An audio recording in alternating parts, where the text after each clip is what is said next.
রমজানে বাজার নিয়ন্ত্রণে আজ থেকে বান্দরবানেও চালু হয়েছে টিসিবি ট্রাক সেল কার্যক্রম। সকালে এর উদ্বোধন করেন জেলা প্রশাসক শামীমা রারিনী। এ সময় তিনি জানান, পৌরসভা, সদর উপজেলা, লামা ও আলীকদমে প্রতিদিন 5টি ট্রাক যোগে প্রায় 2000 মানুষের কাছে ন্যায্য মূল্যে পণ্য পৌঁছে দেওয়া হবে। বিক্রি করা হবে চিনি, ছোলা, খেজুর, তেল সহ বিভিন্ন নিত্য প্রয়োজনীয় পণ্য। রমজান মাসে বাজার স্থিতিশীল রাখতে এবং সাধারণ মানুষের ক্রয় ক্ষমতার মধ্যে পণ্য সরবরাহ নিশ্চিত করতেই এই উদ্যোগ নেওয়া হয়েছে বলে জানান জেলা প্রশাসক। এই ট্রাক সেলের মাধ্যমে জনগণ ন্যায্য মূল্যে তারা তাদের প্রয়োজনীয় দ্রব্যাদি পায় এবং এর কারণে আমার মনে হয় সাধারণ যে খুচরা বিক্রেতা তারাও দ্রব্যমূল্যটা একটু নিয়ন্ত্রণে রাখার চেষ্টা করবে।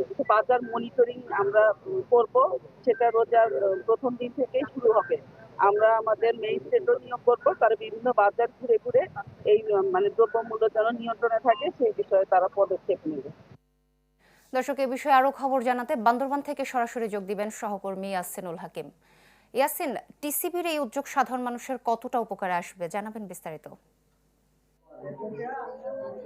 সোহেলি, আমি এখন দাঁড়িয়ে আছি বান্দরবান পৌরসভার 8 নম্বর ওয়ার্ড হাফেজগুনা এলাকায়। আমরা দেখেছি সকাল থেকে বান্দরবান বাজার, স্টেডিয়াম এলাকা, হাফেজগুনা এবং বিভিন্ন জায়গাগুলোতে আসলে ট্রাক সেলের মাধ্যমে টিসিবির পণ্য বিক্রয় শুরু হয়েছে। মূলত বাজারের সিন্ডিকেট করে বাজার দ্রব্যমূল্য ঊর্ধ্বগতি এবং আসন্ন রমজানকে সামনে রেখে যাতে কেউ অসাধু ব্যবসায়ীরা অতিরিক্ত মূল্য নিতে না পারে, সেজন্য জেলা প্রশাসন এবং বাণিজ্য মন্ত্রণালয়ের উদ্যোগে বান্দরবানের যে 5টি পয়েন্ট করে তারা প্রতি কেন্দ্রে 400 জন করে 2000 জনকে তারা এই টিসিবির পণ্য দিচ্ছে বলে আমাদেরকে জানিয়েছে। এটিতে মূলত আমরা সাধারণ মানুষের সাথে কথা বলেছি, তারা যেটি বলছে, বাজারে ছোলা 110 টাকা, 115 টাকা বা 90 টাকা বিক্রি হচ্ছে, কিন্তু এখানে 80 টাকা দামে, 60 টাকা দামে তারা ছোলা কিনতে পারছে। চিনি 105 টাকা বিক্রি করা হচ্ছে, সেটা কিন্তু 70 টাকা নিতে পারছে। মুসুরের ডাল তারা 60 টাকা 70 টাকা নিতে পারছে। সব মিলিয়ে কিন্তু বাজারের তুলনায় এখানে অনেকটা আসলে কম দামে এই পণ্যগুলো পাচ্ছে। তারা রমজানের সামনে রেখে এই পণ্যগুলো আগে কিনতে পেরে আসলে তারা অনেকটা স্বস্তির কথা জানিয়েছে।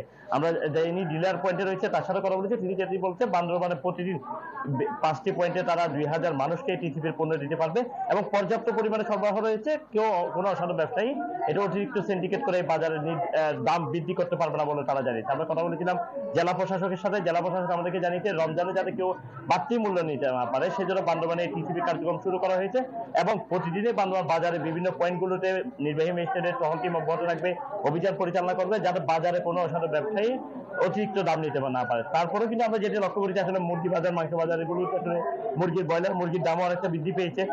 প্রশাসনের কাছে স্থানীয় যেটি দাবি জানিয়েছে, মাংস এবং যে আইটেমগুলো রয়েছে সেগুলো যাতে ন্যায্য মূল্যের আওতায় আনা হয়, পেঁয়াজ, রসুন, আদা, এগুলোকেও ন্যায্য মূল্যে আনার দাবি আসলে স্থানীয়রা জানিয়েছে।